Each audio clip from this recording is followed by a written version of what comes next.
Alright guys, welcome back to Formula 1 News. Max Verstappen is considered by some to already be the favourite for this year's World Drivers' Championship after making a major comeback over the last few rounds, and rumour has it, according to Red Bull, there is even more on the way for the RB21. Helmut Marko says they have another trick up their sleeve, as in another upgrade they are expecting to bring in the coming rounds. Is this going to be the final piece that allows Verstappen to defend his title? What do the McLaren drivers have to say about it, with McLaren confirming there's nothing else coming on the McLaren this year? Very much intro to your thoughts and comments. Hit the like button if you enjoy, subscribe if you're new. As always, plenty to get into. We're going to begin here with just the final update on Austin before we go to Mexico. This is a proposed grandstand. Now, I think this is kind of remarkable. I don't know what you guys think about the quality of the architecture, but this is turn one at Austin, as we well know. It goes up the hill. They've got the big flag there in the background, a very famous grandstand here on the right-hand side. But as you'll know, there's nothing behind it. So that is an opportunity to sell. And they want to make a grandstand kind of like what they've done in Spa, right up on the hill, looking down the hill. Look, I'm sure this would be a spectacular view.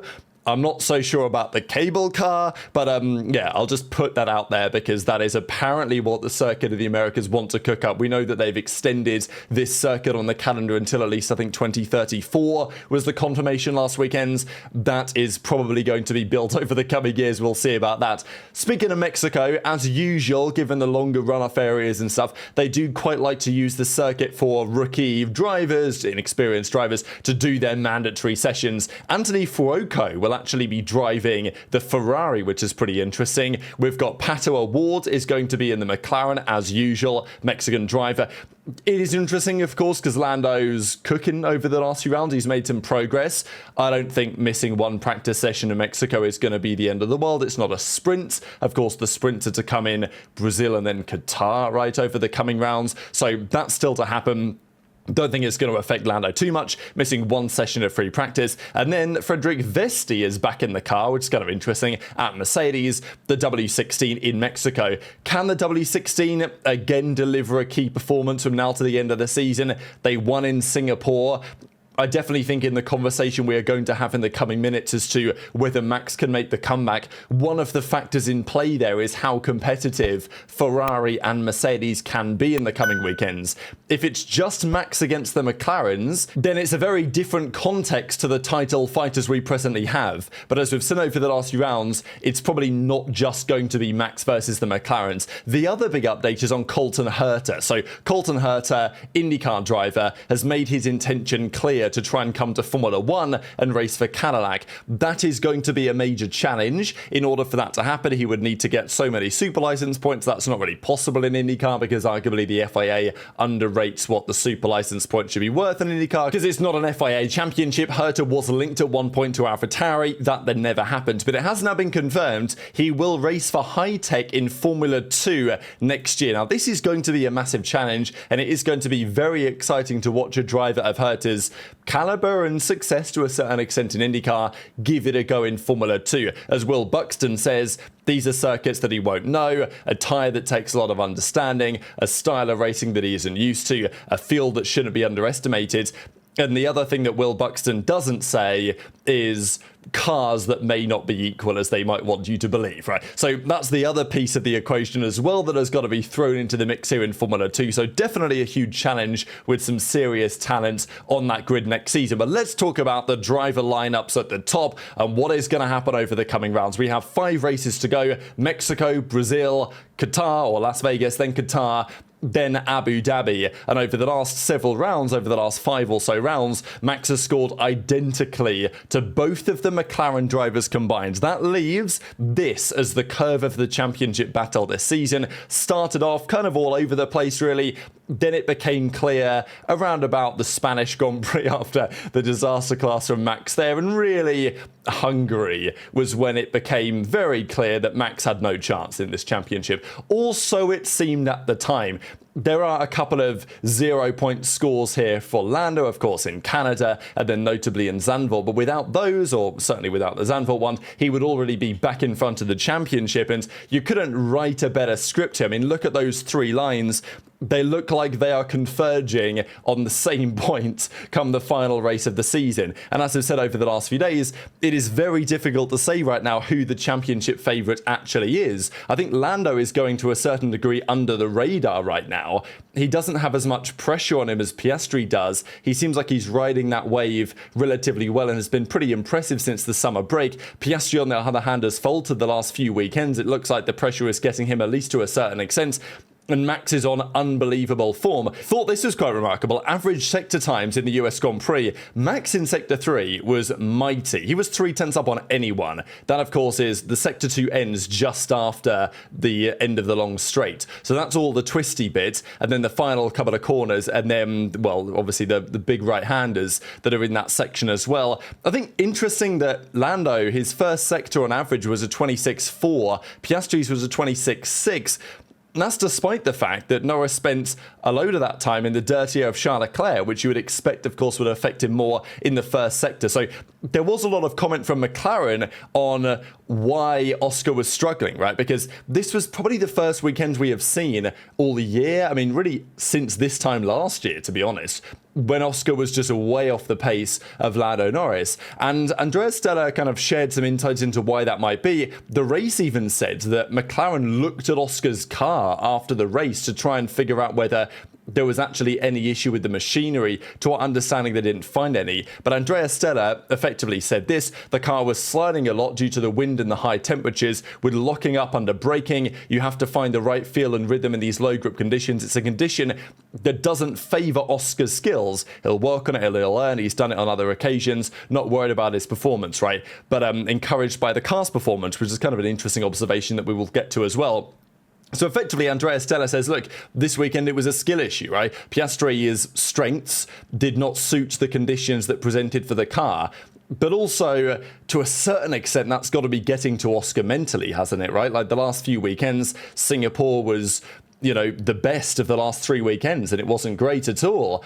Baku was a horrific one. And then, I mean, I think Ed Straw did his driver rankings, and he had Piastri 19th out of 20 drivers this past weekend, which, you know, you could justify based on the gap to Lando Norris. I think also worth saying a few words on Lando's performance, because yes, there are far more races nowadays in a season, but he has been on the podium now 15 times this year, which is the most ever podiums for a McLaren driver in a single season, which is quite the record to take, and he's done so with still 5 rounds still to go. And his driving over the last few weekends has been certainly more impressive.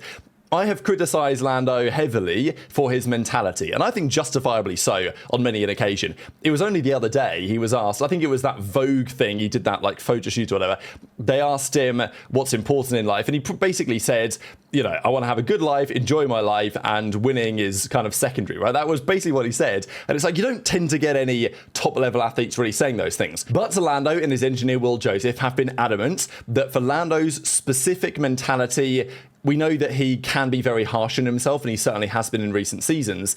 It feels like this ability to kind of pretend that it's not that much of a big deal, as much as I still believe that it will hold him back from maybe the greatness that he could potentially achieve, I do think that on certain situations it can help him, because I think we've seen that he has looked quite unflappable, and impressively so. I don't know if it is kind of part and parcel of this mentality that, well, it doesn't really matter, but maybe that's all an illusion that he's setting up in his own mind. But the DNF in Zandvoort, right, like that could have frustrated him deeply, and I'm sure it was frustrating, but I think if anything that kind of let him off the hook. He's like, well, okay, you know, it is what it is, clearly wasn't my fault, very unlucky. Piastri now has the pressure on him, and clearly Oscar's been feeling that, even in Singapore, right? Lando, you know, I think racing instance, basically Piastri gets mugged off by his teammate turn 1, and then he complains on the radio for a few minutes, right? We saw a similar thing in Silverstone, and I do understand Oscar doing that on the radio, because I think the team has given a precedent to give him the leeway to do so. But I think you could argue that Lando's mentality has actually been pretty sound in recent rounds. You know, there's been a lot of BS that's happened. For example, the crash with his own teammate, as it turned out, in the first lap of the sprint this last weekend. Did it affect Lando? No, he turned up a few hours later, put in a great lap in qualifying, or at least a better lap than he could have done if he was in Oscar's shoes. Scores second in the Grand Prix. He's putting in solid performances. So, look, I'm not going to rewrite the history books and say, wow, Lando's been so impressive this season. He's having a super underrated year. No, I think Lando's not really had a great year. He's not been on the level of Russell or Max, but the last few rounds, he's made some serious progress, and that should be commended because not only has mentally he looked pretty strong, but also he's gone for moves like in Singapore when it was required, and his racecraft against overtaking Leclerc this weekend, yes, in a faster car, but that was still impressive given Piastri was making no impression at all on Hamilton. So I think Lando is not a driver to be counted out because I think many people are framing this championship as like, oh, well, Oscar's in the lead and Max is coming, but don't forget that Lando has a great chance here. And also, as much as I have criticised Norris's mentality, and I still think understandably so, but I will give him the credit that last year at the Abu Dhabi Grand Prix, all of the pressure was on his shoulders to hold off the Ferraris, win the Grand Prix, because Piastri was out of contention after lap 1 after the contact with Max. He needed to win that to win McLaren the championship, and he handled it masterfully. So if Lando finds himself in a similar position in Abu Dhabi with the driver's title on the line, I think he's got the minerals to get the job done. But can he get there? That is a good question, because if Lando leads this championship again at some point, all of a sudden the pressure will start to come back on him. But maybe he's better equipped to deal with that now after what's happened over the last few rounds and the fact that he's kind of been there before, at least to a certain extent. Andrea Stella says that Lando even had the pace to win if he wasn't stuck behind Leclerc. Arguably, that was Ferrari's doing because, Ferrari chose a wise strategy off the line. Leclerc got the jump and then Norris was in a difficult spot. But Stella says the car was pretty good. Maybe the car was, again, the quickest car, right? And that is one thing that McLaren can take from it, is that their management of the thermal degradation is still very solid. Their car is still arguably the fastest, but I think probably the Red Bull is just as quick now on many circuits. And then Max Verstappen's behind the wheel, right? Which is probably going to give you something a little bit else.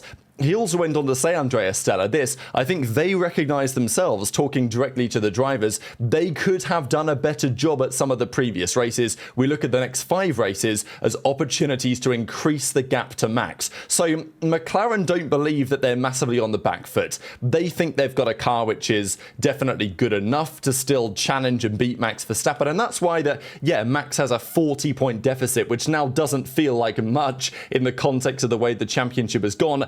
But McLaren will look at it and still think, well, look, we've got a car which is at least equally fast. We should be able to hold off Verstappen effectively. But I think that's where conversations come into as to where Mercedes are going to be, where Ferrari are going to be, because Ferrari actually did something this weekend, which was shocking. But because of that, Piastri ended up 5th rather than, he would have been 3rd without the Ferraris actually being pretty good. And that's a big deal in the championship, right? So it depends who it favours and who it could potentially hinder, because in theory, the 2 Mercedes or, 1 Mercedes, 2 Ferraris, whatever, being in the mix, I think Antonelli can get in the mix as well on certain situations.